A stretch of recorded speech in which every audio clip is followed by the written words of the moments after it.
Feliz sábado a todos e a todas. Para nós é um motivo de grande alegria, grande satisfação estarmos juntos para mais uma recapitulação da lição. Esperamos que Deus nos abençoe, que Deus nos dê a clareza daquilo que nos é revelado pela palavra de Deus. E hoje, mais uma vez, nós temos o grande prazer, o privilégio de contarmos com a presença do professor Ivan Bin Requena, uma pessoa que tem uma lista de serviços prestados à educação, à música, ao louvor, à teologia também, né? E para nós é um motivo de grande alegria. Professor, hoje a lição número 10, regras de engajamento. E em 1 João, capítulo 3, versículo 8, diz o seguinte: aquele que pratica o pecado procede do diabo, porque o diabo vive pecando desde o princípio. Para isso se manifestou o Filho de Deus, para destruir as obras do diabo. E agora a gente tem o prazer também de receber o professor Samuel, diretamente lá de Angola, na capital Luanda, uma das capitais mais bonitas do mundo, um povo extraordinário. Professor Samuel, tudo de bom aí. Começando aqui, professor Ivan, né, com base nesse texto, aqui a lição vai colocando ali aquele embate que Elias teve no contexto ali com os profetas de Baal, né? E como é que a gente pode entender os principais tópicos aqui da lição, professor Ivan? Muito bem, um feliz sábado a todos, obrigado aí pela oportunidade, prazer rever aqui o doutor Samuel, doutor Matusalém, enfim. Mas, irmãos, o que acontece, professor, é que há um conflito, como nós já sabemos, em andamento, né? E, de um lado, Deus age, ele luta nesse conflito, respeitando algumas regras de engajamento. Ele não vai como o inimigo. O inimigo, ele vem para a luta sem qualquer regra do seu engajamento na batalha, né? Então, ele vem com enganos, mentiras, destruição, enfim, corrupção, e assim vai. E o Senhor Deus, não, ele só luta com o amor, a verdade e a justiça, né? Então, esse é o entrar de Deus na batalha. Ele respeita essas regras de engajamento na batalha. Agora, por outro lado, o inimigo que não tem regras, ele tem alguns limites, sim, a respeitar.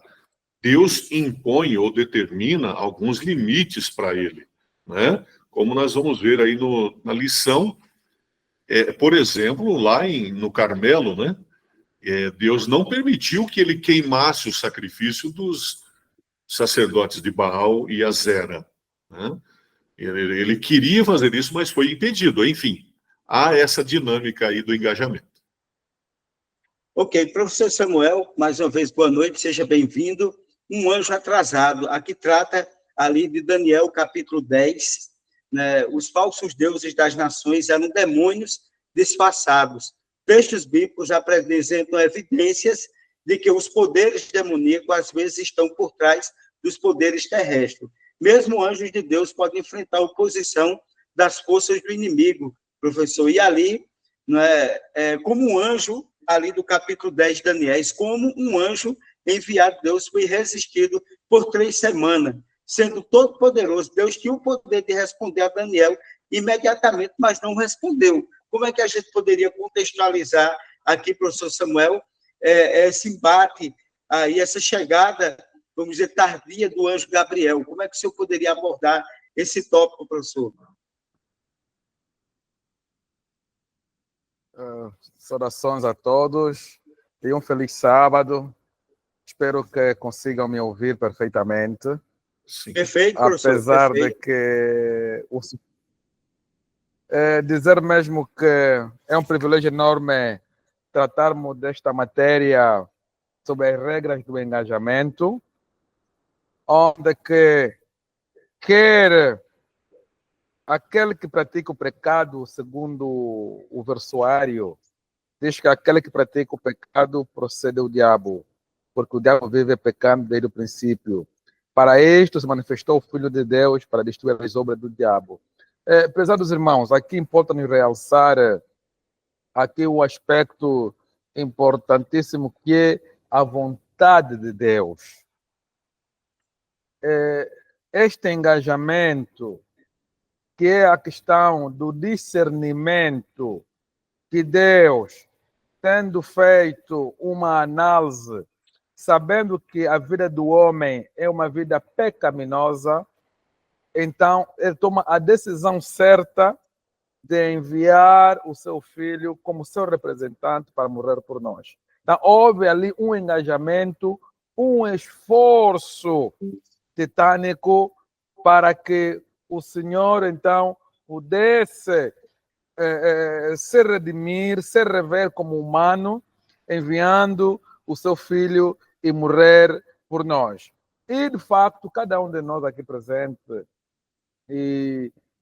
o cristão passa por várias tribulações, passa por várias dificuldades. E nós encontramos que, inclusive, estão surgindo profetas, pessoas dizendo que são profetas, se manifestando, dando inclusive curas para se reencarnar na posição de Cristo. Mas esses são os falsos profetas. Então, é nesse momento que cada um de nós precisa ter muito cuidado, tomada de decisão certa, para poder discernir qual é o caminho a seguir e também ter a plena certeza de que nós precisamos nos engajar, precisamos evitar um esforço titânico no sentido de vermos tais provações, tais situações serem mitigadas e ultrapassadas quando realmente nós cremos em Cristo Jesus. Amém. Professor Ivan, Amém. Agora traz um ponto central aí no grande conflito, né, que isso culmina com os últimos acontecimentos, né, que é exatamente Apocalipse, capítulo 13. E no livro do Apocalipse apresenta uma visão mais ampla de como poderes celestiais eles atuam no conflito cósmico. O diabo é descrito como o grande dragão que se opõe a Deus e seduz todo mundo. Em Apocalipse, capítulo 3, versículo de 1 ao outro, revela sobre os limites de atuação do inimigo. Nesse contexto aqui, o dragão, aqui, né, do capítulo 13 do Apocalipse, associado às forças humanas, né, como é que ele atua nos últimos dias, né, ao conceder à besta do Apocalipse, né, todo o poder, que é Satanás, autorizando um poder aqui na Terra, né, a se contrapor a tudo que se diz de Deus. Né? Como é que a gente pode contextualizar aqui o dragão e a besta nesse conflito cósmico contra o remanescente de Deus? Ok. Vejam bem. O dragão, como já foi citado, é Satanás na Bíblia. Né? E ele enfrenta, ele se opõe ao próprio Deus. Esse é o seu papel primordial nessa guerra. Claro que ele trabalha com o engano, é mentiroso, é o pai da mentira. Pois bem, o que nós precisamos entender aqui, irmãos, é que o dragão, Satanás, apesar de muito poderoso, ele tem restrições em termos de tempo e de espaço. Ou seja, por exemplo, ele vai agir nesse mundo, não em outro. Nesse mundo, há restrições de espaço também, onde ele não pode agir, como foi, por exemplo, o Monte Carmelo. Com relação ao tempo, temos um exemplo na experiência bíblica de que ele atacou o povo de Deus, quase que derrotando totalmente, conforme a Bíblia diz, por um período de tempo. 1260 anos dessa parceria dragão-besta que subiu do mar. Então, houve esse período de tempo, não passou de 1260 anos, essa ação não extrapolou esse tempo, Deus estabeleceu esse limite de tempo. Então, o dragão do Apocalipse tem agido com muito poder, muita força, mas com restrições de engajamento, em termos de tempo e em termos de espaço. E outra coisa, em breve, né, nós sabemos disso, o dragão, a besta, os anjos caídos, as pessoas que rejeitaram a graça, tá? Ele mesmo, o próprio Satanás, em breve tempo serão todos destruídos. Por quê? Porque rejeitaram a graça e o perdão divinos. Então não tem para onde correr. O tempo e o espaço impõem, sim, restrições ao dragão. Muito bem, professor. Agora vem um discurso, né, que a lição ela traz, né, depois de trazer ali Daniel 10, Apocalipse 13, aí traz a questão do caso de Jó, né, desse embate do grande conflito. No livro de Jó nós encontramos alguns vislumbres fascinantes sobre a realidade desse grande conflito, ali no capítulo 1 e no capítulo 2, que princípios do grande conflito são revelados ali nessa história, que é uma das histórias mais emblemáticas das Sagradas Escrituras. Professor Ivan, a gente pode discutindo aqui, professor, essa questão de Jó, né? É muito emblemática essa história de Jó para a nossa vida, para a nossa história, para a nossa existência, né?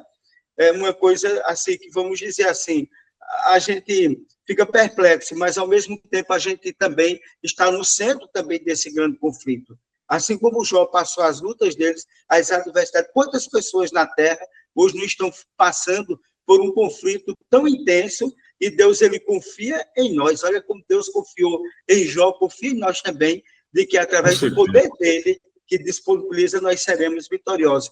Mas como é que o senhor analisa, professor Ivan, essa questão? Exato. Então, o relato de Jó é algo simplesmente impressionante, irmãos. Ele olha como é o acesso dele ao ambiente celestial. De onde vem? Se eu venho da terra. Olha isso. Então, ainda havia essa abertura. É impressionante isto, não é? Então, ele vem para essas reuniões aí e ele lança acusações, primeiramente contra Deus e também contra o próprio Jó. Ele acusa um de estar favorecendo o outro, aquela jogada toda, né? E então Deus permite, olha o engajamento aí, Satanás vai agir sob a permissão divina, que o inimigo traga calamidades sobre a vida de Jó. Destrói os bens, todo o patrimônio, destrói os filhos, não é? E numa outra reunião o inimigo faz as mesmas acusações e aí Deus permite que a saúde de Jó seja aniquilada, né? Então, meus amigos, no caso de Jó, claro, o amor, a justiça e a verdade venceram. Não tem o que discutir, né? Mas essas cenas extraordinárias da experiência de Jó realmente nos ensinam que há essas limitações de entrar e agir, tanto da parte de Deus, que, veja bem, Deus retém parte da sua onipotência, né? Porque permitir que um filho sofra tanto quanto Jó sofreu, realmente ele está abrindo mão da sua onipotência, como veremos aí na lição de quarta-feira, inclusive. Então, o acusador, ele é destruidor, pai da mentira. Deus é justo e verdadeiro, e é amor. Então, aí nós temos, no caso de Jó, todo esse contexto do amor contra o ódio, da mentira da verdade contra a mentira, não é? E assim por diante. O inimigo, nessa experiência, ele fez acusações contra Deus e contra Jó, mas foi vencido e derrotado. Ok, professor. Muito bem. No contexto aqui da lição, mostra sobre um príncipe temporário deste mundo, é o próximo tópico. Tem um texto da Bíblia em João capítulo 12, versículo 31, diz o seguinte: chegou o momento de este mundo ser julgado, e agora o seu príncipe será expulso. Professor, quem é o príncipe desse mundo? Se o domínio dele é temporário, quem é que vai ter o domínio permanente deste mundo? É Satanás ou Jesus? O que é que o senhor tem a nos dizer nesse tópico da lição? Olha, é maravilhoso poder estudar dessa perspectiva o conflito dos séculos, né? Deus, só Ele, na Trindade, é todo-poderoso. Olha, isso não é qualquer coisa, né, gente?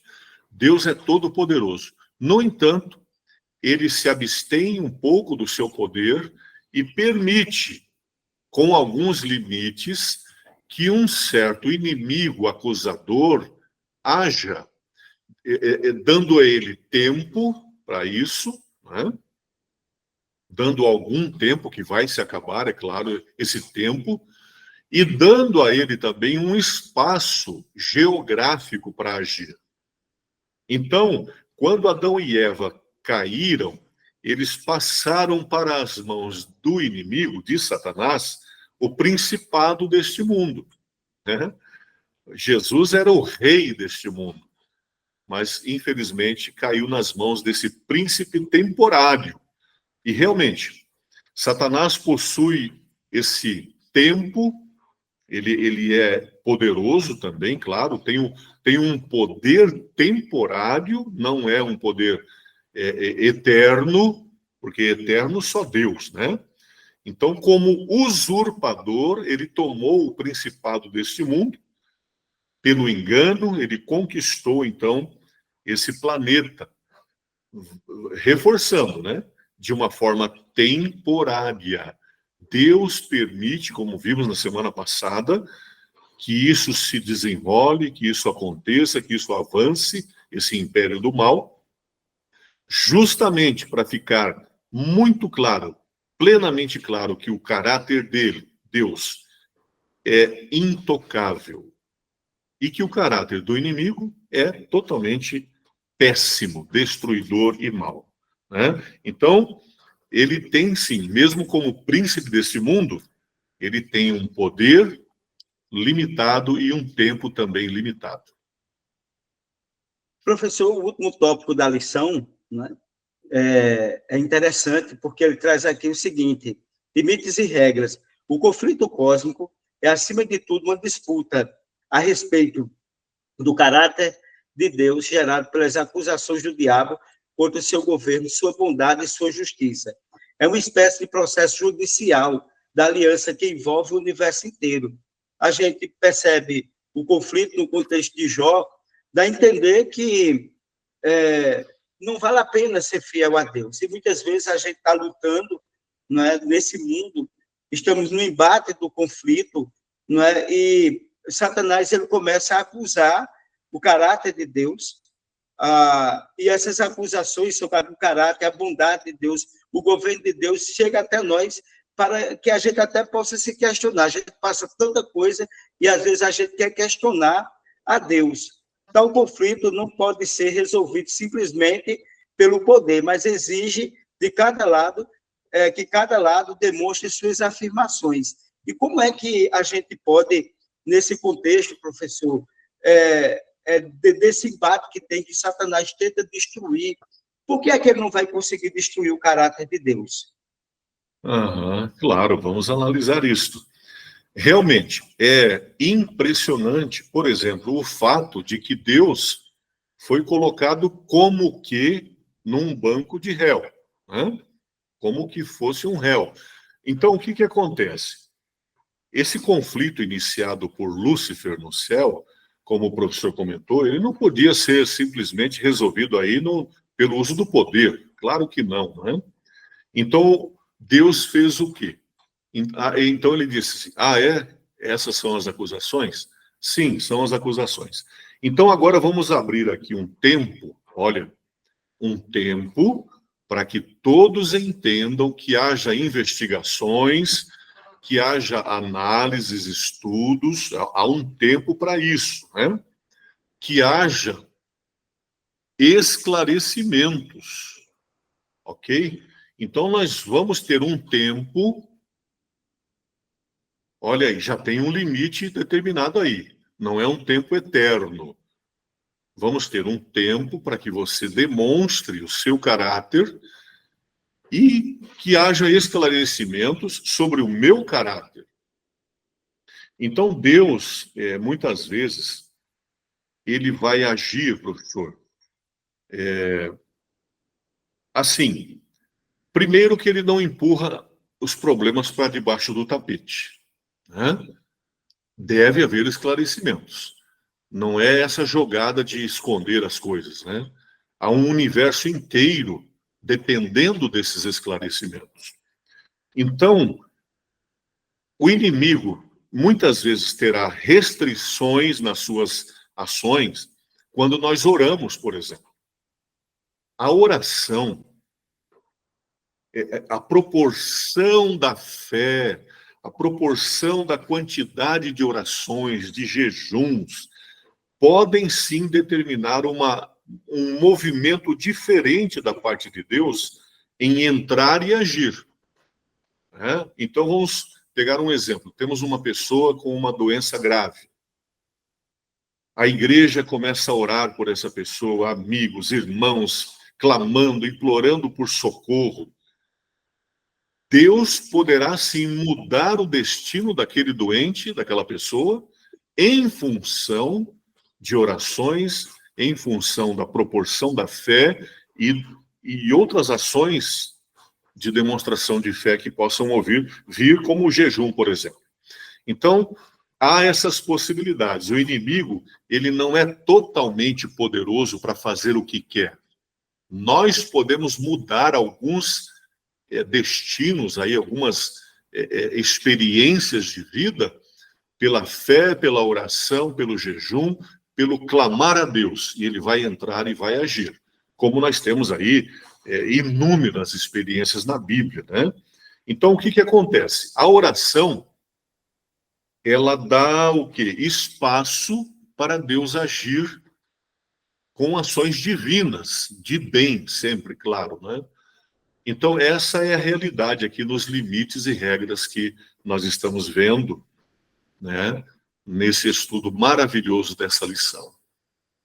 Professor, concluindo, Satanás é um governante ilegítimo e temporário no meio do grande conflito. Ele vai triunfar, ou o verdadeiro rei desse mundo, o verdadeiro príncipe desse mundo, né, ele vai triunfar. O que é que o senhor entende no final de tudo desse grande conflito? Muito bem, professor, bem lembrado. Miguel, que é o nosso Deus, Senhor Jesus, Miguel é a linha, a personalidade de guerreiro do nosso Deus. Então, ele guerreia por nós. Como vimos aí algum tempo atrás, na experiência de Daniel, na semana passada, se não me engano, que ele veio para agir em prol de Daniel, permitindo que Gabriel chegasse até o profeta. Jesus vem, luta e vence, ele derrota o inimigo.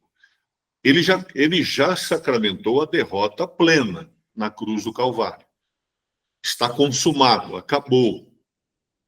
No entanto, as pessoas precisariam ouvir do plano da redenção, depois da morte de Cristo e sua ressurreição.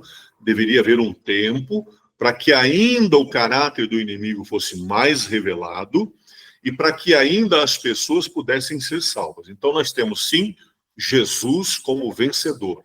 E todos os que se juntarem a ele vencerão também essa grande batalha. Jesus é o nosso capitão vencedor. Louvado seja Deus. E a você que está aí em casa, não se esqueça disso. Saiba que Satanás não vai triunfar. Ele parece que está triunfando, mas ele é um inimigo derrotado. No cenário do grande conflito, em Cristo, nós somos mais do que vencedores. Amém. Não é verdade, professor? Então, Amém. Eu vou pedir agora que o professor Ivan faça a oração final, agradecendo mais uma vez. O professor Samuel, mais uma vez, teve uma dificuldade de conexão, mas teve a participação dele ali emblemática, nos falando um pouco, abordando ali um tópico da lição. Professor Ivan, por favor, a oração final. Sim, sim. Senhor Deus, muito obrigado pelos esclarecimentos da Bíblia para nós, nesta lição, nesse estudo, nesse sábado. Clamamos por mais iluminação ainda, clamamos pelo Espírito Santo, e que possamos entender, Senhor, que apesar de haver o mal, o Senhor é plenamente bom. Apesar de haver mentiras, O Senhor é plenamente verdade. Apesar das injustiças que o inimigo implanta nesse mundo, o Senhor é plenamente justo. Em nome de Jesus agradecemos. Amém. Amém, Senhor. Amém. Professor, muito obrigado. Obrigado aos ouvintes. Não esqueça de compartilhar o canal, dar um like, se inscrever no canal, se você ainda não se inscreveu. Professor Ivan, a sua palavra final de agradecimento. Sim. Sua palavra... Muito obrigado, professor Matusalém, pela oportunidade de estar com os nossos irmãos aí nesse sábado. Agradeço e peço a todos que continuem firmes, em oração sempre. Não dá para desistir da oração, porque a oração é essa chave, né? Que muda aí algumas perspectivas e Deus pode agir para nos salvar. Oração com fé. Esse é o Amém. desejo. Amém. E que Deus nos abençoe e até o próximo sábado, se Deus assim o permitir. Fique com Deus, que nós ficaremos com Ele e que Deus continue nos abençoando sempre.